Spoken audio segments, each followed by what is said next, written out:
Welcome to episode 24 of Unhoused, the other responders. The reason for this episode is to highlight other tireless workers that are not being recognized. These workers are the workers that put their own money, their own time, and are not paid by the city. But yet their hard-earned contributions to make the people that are living on the street or housed insecure or food insecure are usually met with police resistance, harassment at the behest of the city council members in particular. We're going to highlight the stories of some of the unhoused that are receiving some of this hard-earned mutual aid and from the first responders, as well as have interviews from the first responders themselves, and to show the frustration and the futility of the city to work against the people that they are elected for. Stay tuned for more. Okay. This is Theo Henderson from Weedy Unhoused. Today is May 2nd, and here we are in the studios with one of the first responders. I like to call the people that are stepping up in COVID-19 and any other challenges as first responders. It's just not always police officers and hospital workers. This is a first responder that is feeding a need out here in Skid Row, Los Angeles. She's feeding the unhoused that has been mostly forgotten and ignored. So without further ado, I'm going to let her introduce herself and tell us why did she feel the need to come out and help someone.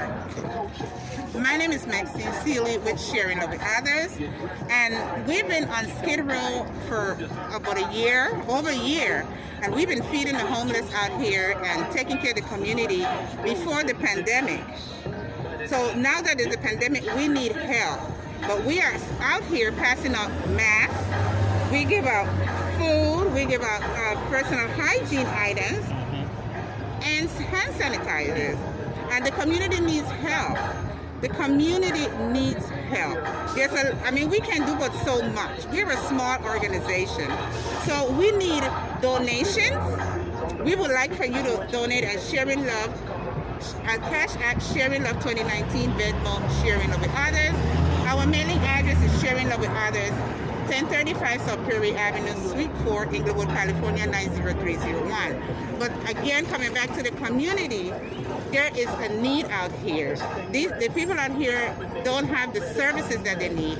It's a lot of mental health issues out here. A lot of people think that it's only drugs, but that's not the issue. That's not the main issue. To me, my personal opinion is the mental health. So if we can get help out here for the community, that would be great. One of the questions you said you've been out here for a year. What started you to come out here to meet this need? Well, I've had a heart for helping the community since 2004. I was going through my own financial struggles, and I went to my pastor and I said, Pastor, we need to do something for the community, but that's in Hawthorne. And I became the outreach director for the church. And after that, I started going to the missions and different organizations volunteering. But while I was volunteering, I did not have the contact with the community. We would just share the food. But I needed to talk to the people. I needed to feel, to hear what they had to say. I needed to connect with them. And I volunteer organizations, but since I didn't have that connection, I said I'm going to start my own organization. And we've been Sharing Love with Others started in 2019, March of 2019. We have 1 year since we are a nonprofit organization. And we've been coming to Skid Row every Saturday. We haven't missed one Saturday. We come out here in the rain. When it rains, we are out here. And the community loves that. I remember one time we came out here, and as soon as we were setting up, it started pouring. And we started setting up, and we were able to feed the community. The community came out after the rain, and we fed them. There was another time it rained, and they thought we weren't coming. And when we came, they were surprised. They're like, oh, God bless you. You guys came out here in the rain. So we feel the love. We have that connection. We talk to them because they're human. They need a hug.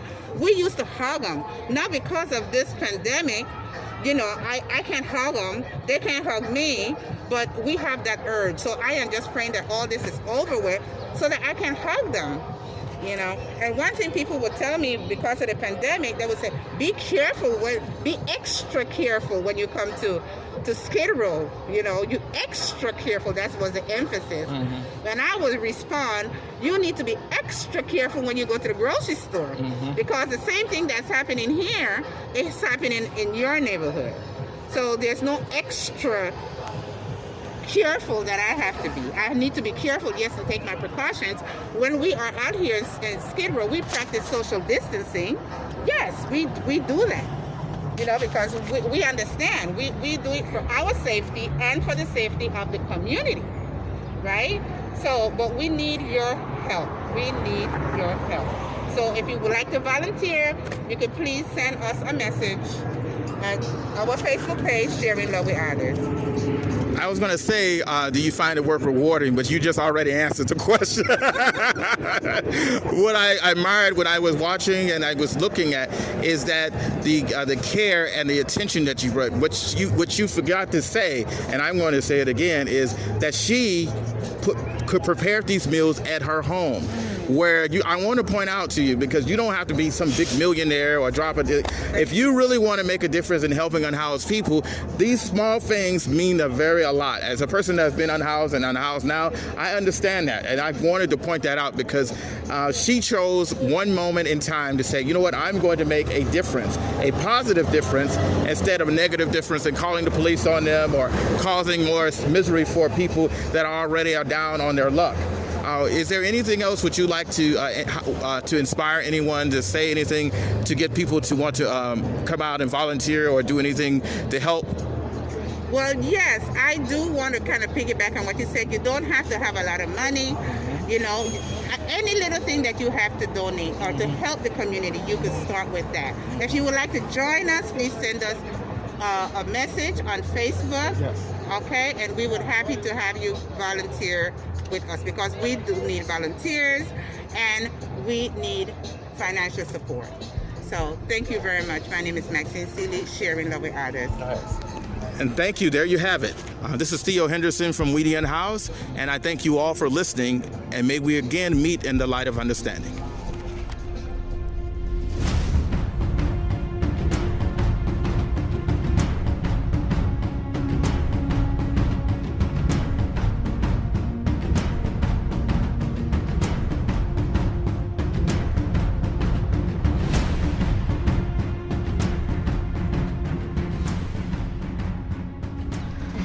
This is Theo Henderson from Unhoused, and I have another resilient man. I like your shirt, good color.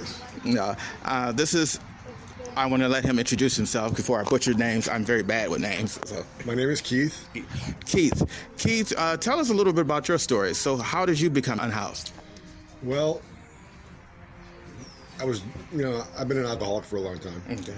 That's off the get-go. Yes. But we made some mistakes, and got into some financial jeopardy, got in some situations.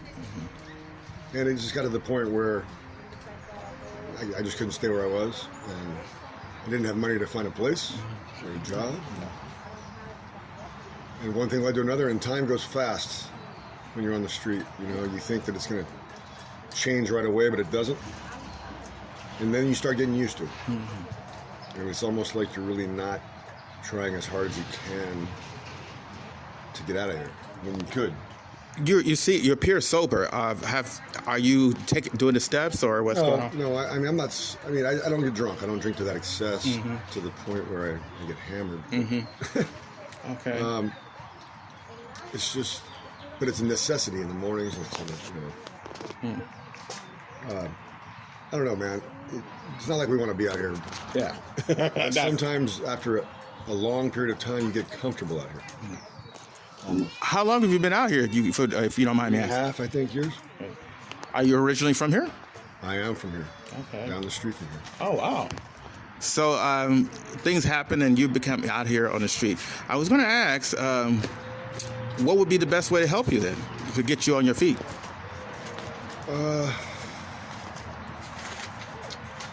I look at the motels that they're offering. I look at things.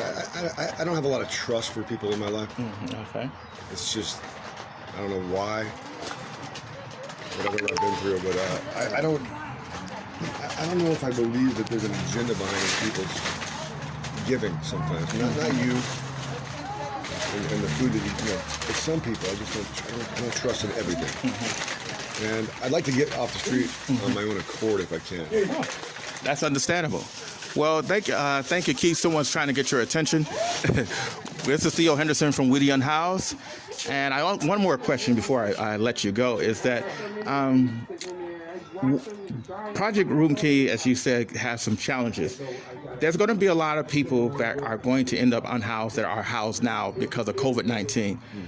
How are you coping with it? And what advice would you give to people that are newly going to become unhoused? Well, honestly, I'm a little older. I don't have a fear of this thing. I never have. I really don't. I don't. I never liked wearing the mask. I understand it's real and people are dying and this and that, but I'm not scared to die. Oh. I'm just not. I've been around too much. But, you know, I do wear my mask in the store and I do what I'm supposed to do when I go places. But this thing doesn't worry me. Not for myself anyway. But I don't want to be... Why doesn't it worry you? Because I'm curious. I don't think it's going to affect me. Oh, okay. I believe it won't affect me.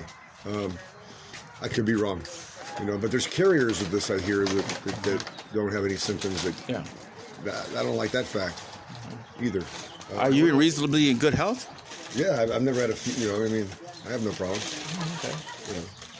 Well, I mean, what drinking has done to me, whatever. But I mean, I'm sure that I got some damage to my liver and this and that. Okay. But I have no heart problems. I have no diabetes. I have no allergies. I got no asthma. I got, you know what I mean? In general, I keep my body moving. So I stay pretty good.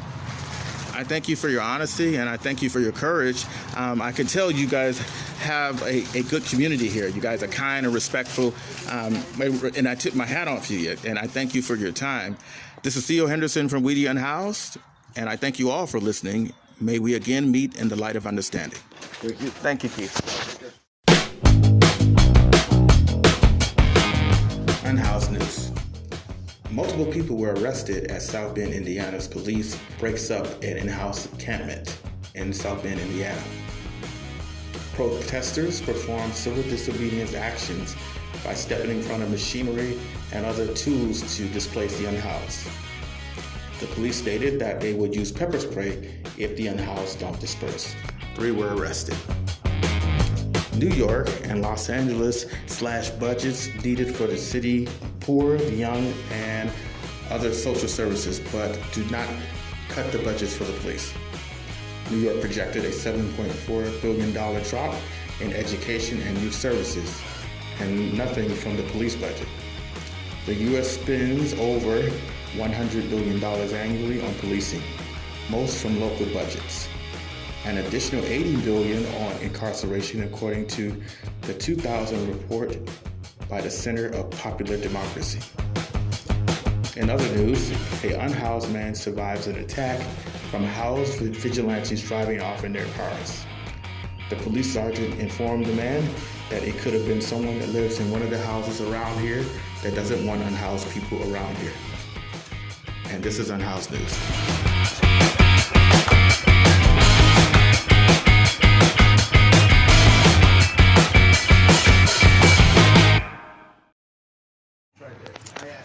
Good afternoon. This is a beautiful Saturday, and I'm privileged to be out here with another unhoused resident. This is Theo Henderson from Unhoused, and I have a person out here that we're just doing outreach, and I wanted her to tell us about who she is and her story, in her own words. Without further ado, let's start off with your name. Kristey. Kristey, thank you. I have to tell you, like, you have this radiant glow, and it's not that they're just pulling your leg. It's like, are you doing some kind of fashion? Are you doing makeup or something? What's going on? I try to, still keep decent. I wash up and, yes, my makeup. Yeah. Yes, and my hair. I also to tell you this, too, because you can see, like, I'll be honest with it. I was walking around in the restroom and looking for the restroom. Other people didn't. Maybe one person did tell me, but you, like, your energy, your personality was kind and was very directive to me to go to the restroom without this scowl because, as an unhoused person, we're a little bit apprehensive. So how long have you been out here on the street? About 3 years. What happened?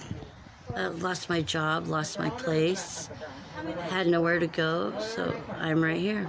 Are you originally from Los Angeles, or are you from somewhere else? No, I'm from in California, Woodland, California. But, Woodland? Yeah, Woodland, like Woodland Hills. Oh, yeah. You know, I used to work out there a long time. I used to hate the bus ride. So what did you do before you became out here? I had a job for a baseball uniform company. Really? Yes, and I was living with a friend. And living with a friend didn't work out because she brought her son back in, and I had to leave, and that's where it hit when I had to become homeless. I had nowhere to stay. So how do you able to, because you're out here at Saddle Ranch and I've never heard of this place, how did you find this park here if you lived in Woodland Hills? Well, I didn't live in Woodland Hills. It was Woodland. Woodland, that's enough. By Sacramento. Wow! That's where I was born. Oh, okay. So how did you hear about Saddle I lived Park? out here like most of my life, you know. Okay. I was out in this area where I became homeless and just friends, met people, and they knew about this park. And I kind of knew about this park too, but not to stay. But now I'm here and staying. Do the police bother you or park rangers?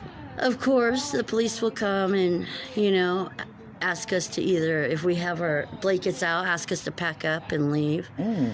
But of course, we're always coming back.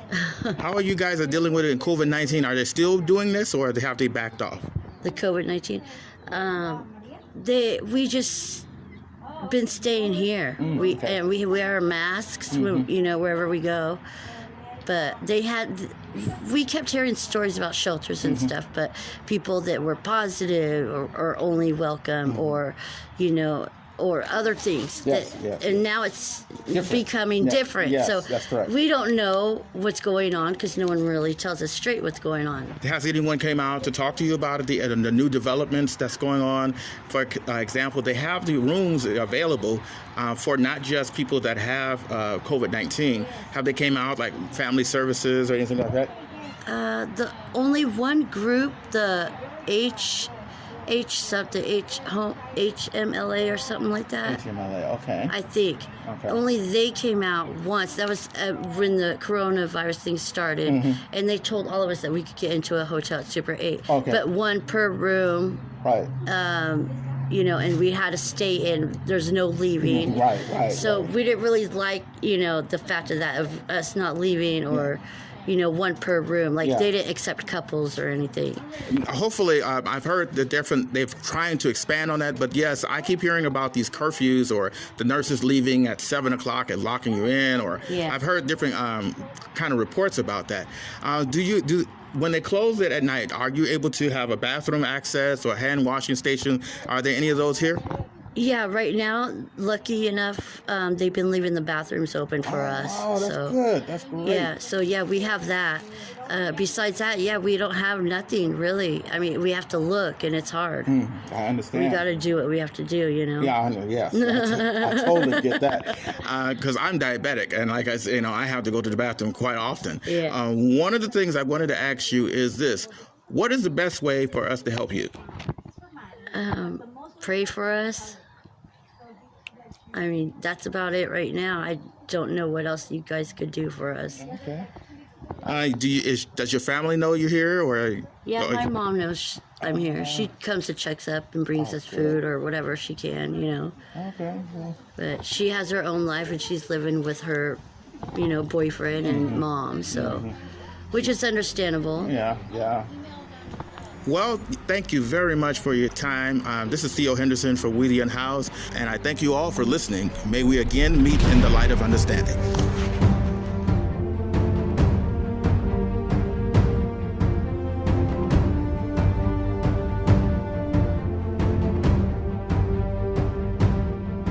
Good afternoon. This is Theo Henderson from We the Unhoused. Today is a very special day. I'm out here in the front lines with one of the first responders. This episode talks about the first responders that are often ignored. We always see people that working in the health profession or in supermarkets, but we don't see the true first responders. In this COVID-19 and before the COVID-19, there have been first responders that's been going to the least of us, as society is like to blame us, is the unhoused community. In the studios today is Kathy Huck, one of the frontline first responders. And without further ado, welcome to our show again. Thank you, Theo. It's good to be back for another time. I rarely get invited back, so I'm really feeling good right now. Well, you've been on your best behavior in the last episode, so I had figured, well, I'll give her a chance. So tell me, I want to highlight you, and I want to talk to you about this kind of outreach, because it's incredible because societal norms does not really recognize that you guys are first responders. What's going on? Well, I mean, we have COVID-19, so we have a pandemic. But what I do is nothing new. You already know this. We've always had the unhoused community. But every time there's something new that happens, that community is affected negatively, even more so.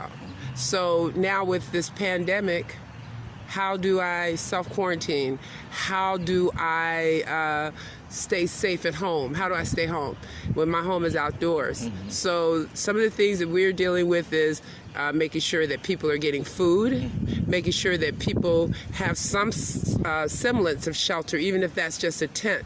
You know, that's better than no shelter. And also making sure that they have the other things like hygiene, socks. As you know, working with us, yeah, he works with us too. But working with us, a big part of what you're always, pushing is the outside resources, making sure that we're marrying them to the resources that we need. We just spoke to this lady here that may be eligible for Project Room Key. Exactly. So just giving her the information and what she needs to do, and also using our, organizations of friends. We have a lot of friends that are with organizations that have resources that we use. So taking advantage of our friends' resources. As a first responder, is it tough to see that when you're going out here and you get to have the supplies and you come back and you hear someone's things have been taken or they've been swept? What is your feelings about that? All right, so that is like my pet peeve. All right, so now you can make me get mad. Y'all going to see me mad for the first time. But it is really hard, because it's hard enough as a marginalized individual myself, ethnically, we don't get paid. Mm-hmm. And I'm sure a lot of people think that that's the case. So everything that's happening with About My Father's Business, as you know, either is coming out of our pockets, out of my pockets, or some donor, if we get a donor. But nothing have we ever gotten from any local official or government grant. So for the city to come out, matter of fact, I'm just going to go into my last one, which was on a Saturday 2 weeks ago. As you know, we bought 40 pounds of chicken. It was frozen. It was already pre-cooked. We bought 20 pounds of chorizo, as I can remember, and I think 120 hamburger buns, patties that were frozen. We bought that on Saturday. Plus, as you see, everybody gets a grocery bag with 2 or 3 days worth of groceries as well.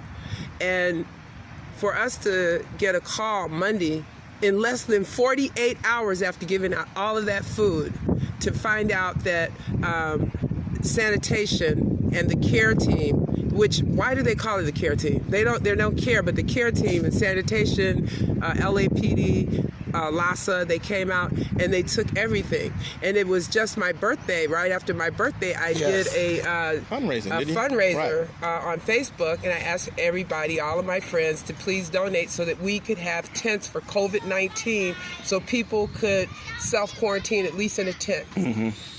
And I had I bought every tent in Walmart. One of the things that touched me, two things I want to say, like today, one of the things that made me smile is when you walked away and says, I love this job and I would do this without being paid. But also what broke my heart one day, and when you told me the story of a young lady out there creating masks for the unhoused community. Can you tell our audience about that story? That was also on the same sweep. So we'd given out, I raised $1,355 for tent. But this little girl, her name was Shayna Rose, and her mom is a friend from around me. Her name is Krista Koch. Krista decided to make masks for us, for our team out here. And also they made enough that we could actually hand them out to the people that we serve. That little girl and her mom, they made well over $1,300 in masks. Those were swept away also within less than 48 hours. And what the people were told were they were contaminated. Well, they were reusable masks. They even took the time to make the area for the slot to put a filter in it. They were really beautiful masks. And they were taken, and the meat was taken. The man said they took the freezer, you know. The meat was in a freezer. The tents, the only tents that were left that we purchased for my birthday were 2. That was my birthday present. There were 2 left on that street, and they were brand new. And I asked them, I went back, and I asked them on Tuesday, I interviewed them, why were they taken? They were told by sanitation that the meat was contaminated, that the tents were contaminated, that this stuff was contaminated. And if Mayor Garcetti has a moratorium on sweeps, if the CDC says by sweeping an encampment, you're spreading and making this virus increase, then you're not doing the community, housed or unhoused, any service by moving an encampment. And people, if you watch this and you are housed and you like calling the council office to have an encampment move, you're part of the problem too. Because every time you call and that encampment is moved, somebody is displaced. And it makes our job hard too, because as you see, you've been following us, we have to look around to find our people. Yes, yes. And it's like a Herculean task because they're in hiding, because they don't want to be swept or taken all of their belongings. And there's a definite need here. What got you into doing About My Father's Business? What was your inspiration? My mother. Talk about your mother, because I'm a mama's boy, so you gotta tell me what happened. Well, we're both from Chicago, so I had one of those Chicago mamas. And my mother was that lady. We were Air Force brats. My father did pretty well in business. My mother, if some kids in our neighborhood was struggling, had to give away my birthday gifts and Christmas toys. When my mother moved out here to LA in '85, I think in '85 my mother moved here, her first thing was to go down on Skid Row. She had heard about Ted Hayes, and she would have us go down there every Sunday and set up tables. And sometimes she set up her own tables over on 4th and Wall Street, and we would feed the unhoused community. And that's been my life. I started going to Sunrise Christian Fellowship in Simi Valley, I think in the mid, like 94 or something like that. And Ken Kraft was my pastor, is my pastor, and longtime friend. Even there, he was doing that in Simi Valley. Wow. So he's always, even in his ministries as a pastor, we've had to take care of the less fortunate. So when he started, he was with San Fernando Valley Rescue Mission for a while, the director. Then he started Hope of the Valley, and I worked with him. I've worked with Manny Flores, hang out with Laura Rathbone, and Laura Rathbone actually got me into encampments. Oh, really? Yes. Do tell. I was working at the day center at Hope of the Valley, and Laura, that's what she was getting, taking hundreds of unhoused people downtown to City Hall to protest and get H-Pass. And one day we were at work, and she was like, you know what? I'm like, what? She goes, you should come and go with me tonight. I'm like, where are we going? She's like, I wanted you to go with me in Oikos 445, which is the name of this outreach ministry. I'm like, what's the difference? She goes, you'll see. And we went into the encampments. It's raw, because now you're not coming to me or where I work or my turf or however you want to say it. I'm coming to your home. To your home. Yeah, exactly. To where you reside. Exactly. And I don't care where that is. You're allowing me into your space. And it's raw. It's different. I feel like I've always made really heavy relationships. I'm like unease. You know, if I don't connect deeply, I can't connect at all. And I made deeper relationships because people are inviting me into their personal life and to see the raw side of what it is to be unhoused.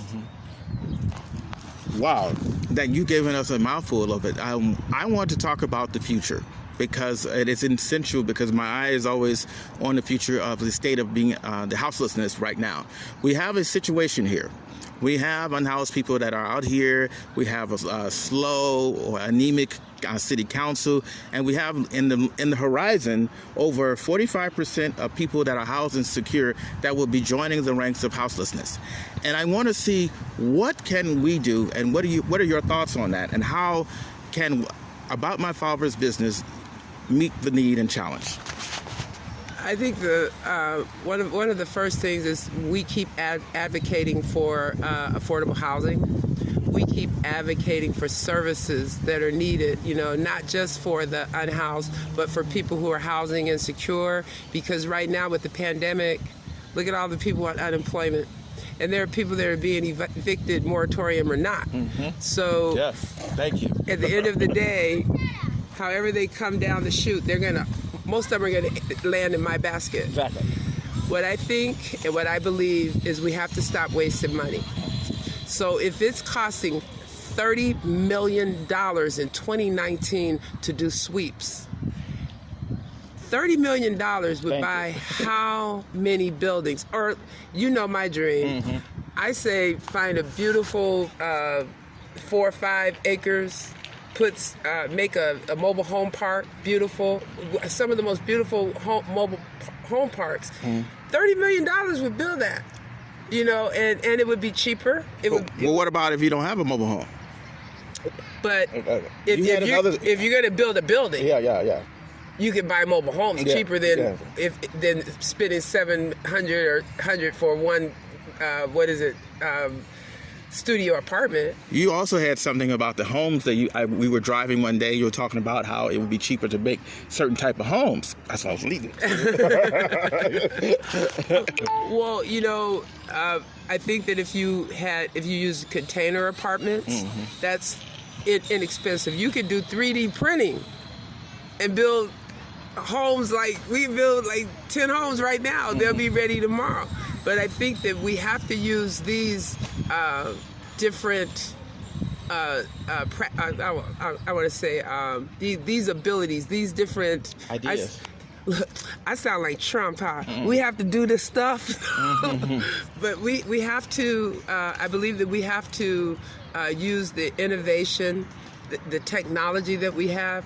But I'm just saying, to me right now, the answer to this, $30 million. You could make a mobile home park with trees, a park area. You know, why do people have to sleep in their cars in the parking lot? Yeah. And that's expensive. Okay. Mobile home park is still cheaper. It's cheaper. I have another question. Is like what you pointed out, because it is expensive, is the Los Angeles Police Department budget is 54% of the city budget. Why are we spending over billions of dollars paying them to criminalize unhoused people? I think this is the most ridiculous thing that I've ever heard. Well, I think that that's another problem. Yeah. I think that we're spending way too much money on policing, you know, especially if I could tell you that it's a waste. It's a waste to spend tax dollars to do sweeps of encampments. It's a waste of tax dollars to drive up and down the street and racially profile my kids because they black. You know, that's a waste. I used to be a police officer, as you know, back in the olden days. But my job was to protect and serve. You know, and the community I worked in, you know, that was just my job. You know, I think that there are people that shouldn't be in these jobs. I don't know. We militarized our police department. I carried a 22 Smith & Wesson. The old-fashioned was spin around, right? I swear I did. So I'm just saying, you know, we're militarizing the police. Everybody's afraid of what? You know, and police officers now are doing jobs that are not their jobs. Thank you. You know, they're doing work that's not the work of the police department. The police department has become social services. They become mental health. Yeah. And and I have seen good officers trying to decide. Pastor, I don't know. Maybe they need DMH. I don't know. They don't know. Mm-hmm. So I think the closest any police officer should have to do would be first aid. Yes. That's when I was a cop, if I made it there before the ambulance, I'm like, well, let me stick my finger in this bullet hole and hope that you don't hemorrhage out, bleed out. Yeah. So, now they're doing all these other things. So I think that the biggest problem, budgetary, police department aside, is I feel like we're throwing away a lot of money. If it costs $1,300 for tents, and you consider that little Shayna Rose made $1,300, and for yourself, we bought about $700 worth of food. Mm-hmm. How much did that cost the taxpayers? Zero. Nothing. You came out of your pocket and you did it yourself. So it cost them nothing. Right. How much does it cost to do the sweep to take all that, though? And that, to me, is fiscally irresponsible. So why should I take a grant from anybody at the city? Mm-hmm. Why do you want to give me a grant? Because I'm going to go to Costco, the Restaurant Depot, Smart and Final, buy some good food. Mm-hmm. So what, you going to throw the taxpayers' money away too? It's just like the City Hall council members that buy these Christmas gifts, and the very next day, and I remember seeing this in Echo Park, they swept them on a rainy day after Christmas. So these issues are poor examples of service. I'm going to conclude this interview with a quote by Shirley Chisholm. And she says, service is the rent you pay to stay here on this earth.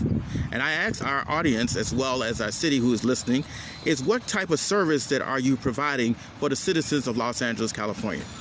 Here is a service provider that's providing a service long before it was known, and she's just doing it out of her own pocket and gets the least recognition. This is Theo Henderson from Unhoused, and I thank you all for listening. May we again meet in the light of understanding.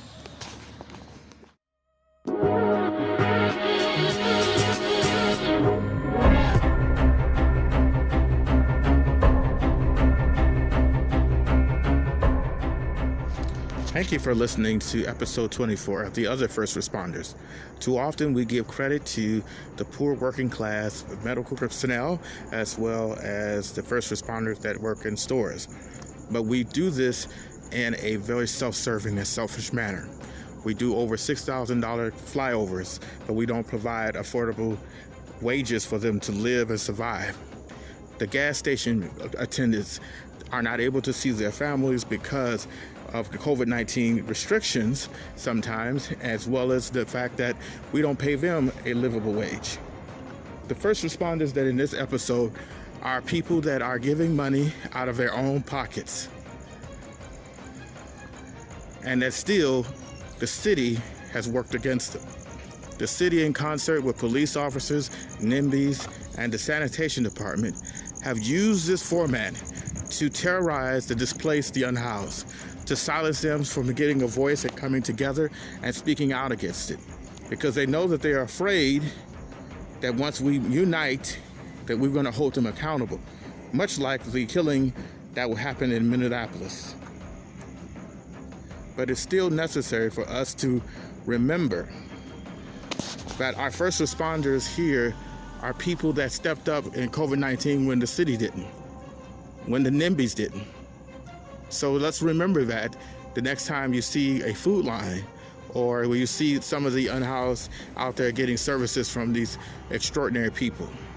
If you want to donate, please donate to About My Father's Business and Maxine Seeley. Thank you for listening. And may we again meet in the light of understanding.